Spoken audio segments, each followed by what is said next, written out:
Hello and welcome to Yerushalmi Berachos Daf Mem Zion. I'm going to share a couple of tidbits, mostly having to do with the famous story of Rabbi Gamliel and his kicking out Rav Eliezer outside the Beis Medrash. So let's start with the Gemara talks about how possibly sometimes a person is patur from Shema if you're patur from davening Marav at night if he went to sleep already, since according to the Shita that it's a rishus. So Rav Zera points out, and I'm going to talk about the longing and the passion of the Tanam and Amoraim today, that every time I would rely on skipping Marav because I already was in bed and I'd forgotten to daven, and I went with that Shita, Havani Mefache, I was terrified at night by nightmares. So you see that even though halachically it was allowed, he's saying that it's not something that I wanted. It's not where my heart was, which is just a beautiful, beautiful thought that, sometimes something is allowed, but it's not necessarily in the spirit of the law.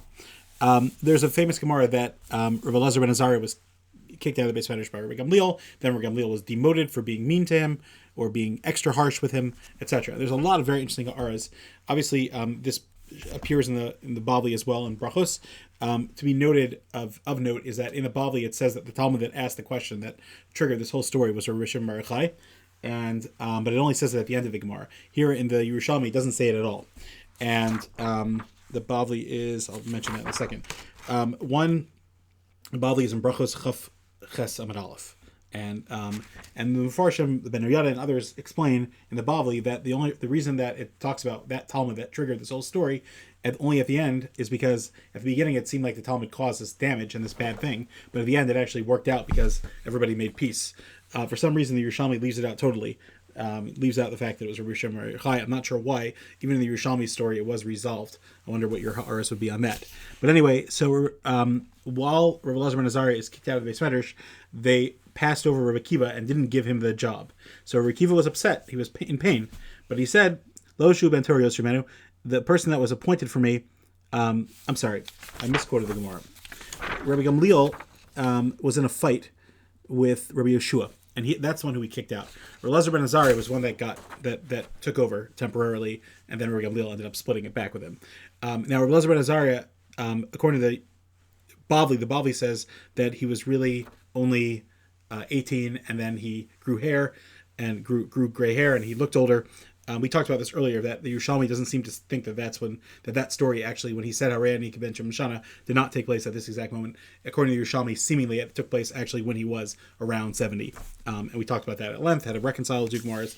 And we mentioned that he was probably 17 in reality, and the Shita in the Yerushalmi that says he was 16 meant he was 16 plus in his 17th year, and the one that says he was 18 meant he was in his 17th. The only thing that isn't reconciled is the Avujar Holmes version of the Gemara that says he was 13, and there it actually says he got 13 rows of hair. So it doesn't seem to be a printing mistake. It seems to be a shita that he was that young, which is really, really young to become a Rosh Yeshiva.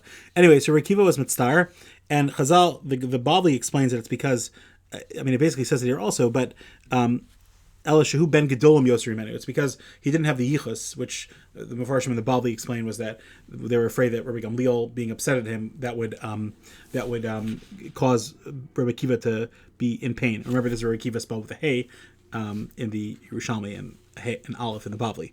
So, and then he said, Ashrei Adam shezika lo avosav, praiseworthy is someone whose parents gave him this big zechus. Ashrei Adam sheyesh lo yeted mi v'talospo. Fortunate is the man who has a stake from which to suspend himself. And I just want to say, there's a very famous Sfas Emes. The Sfas Emes says that when he had all these chedushim and explanations, he always would say, "You think I'm better than the people that came before me?"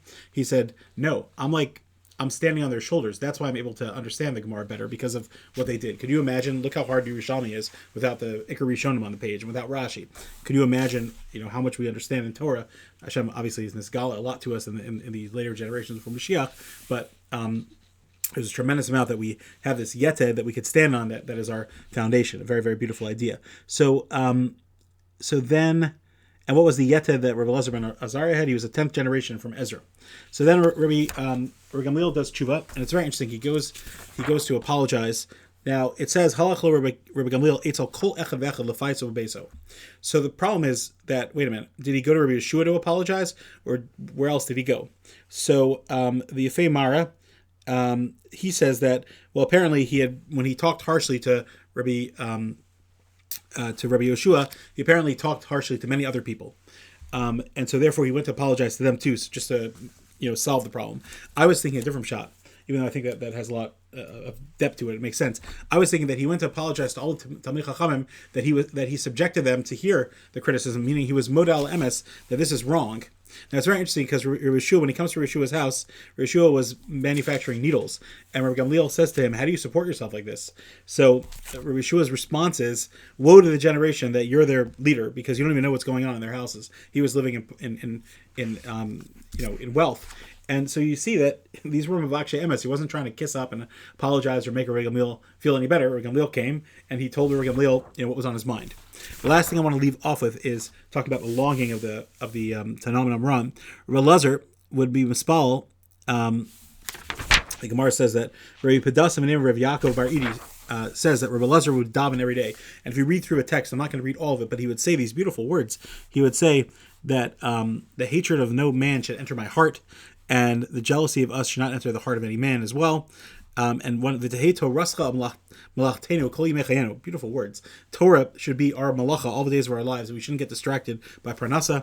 And mamish, he says, and we should stay away from everything that you Hashem hate, and we should v'takir venu l'chol masha hafta, and get close to everything that you love. Such beautiful longing.